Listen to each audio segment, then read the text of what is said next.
বন্ধুরা, মেকলিগঞ্জ মদনমোহন বাড়ির মাঠে আমরা মহিলারা মিলে যে সরস্বতী পুজো করেছিলাম তারই কিছু মুহূর্ত তোমাদের সামনে তুলে ধরছি। আমরা বাড়ির কয়েকজন বউরা মিলে এই পুজোটি ব্যবস্থা করেছিলাম। এই পুজোটিতে শুধুমাত্র পুজোই ছিল না, এখানে ছিল প্রসাদ খাওয়ানোর ব্যবস্থা, সঙ্গে একটি প্রতিযোগিতামূলক অনুষ্ঠান, তার সঙ্গে আবার অল্প কিছু সংখ্যক মশারি বিতরণ।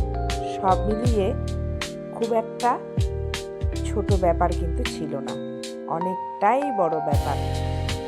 সব থেকে বড় কথা, এই পুরুষ শাসিত সমাজে আমরা ঘরের মহিলারা মিলে এই যে সাহস করে মায়ের নাম স্মরণ করে এই কাজে এগিয়ে গিয়েছিলাম, সেটাই কিন্তু বড় ব্যাপার। তোমরা কি বলো? মতামতটি কিন্তু অবশ্যই জানিও। ভিডিওটি কেমন লাগলো সেটাও অবশ্যই জানিও তোমরা।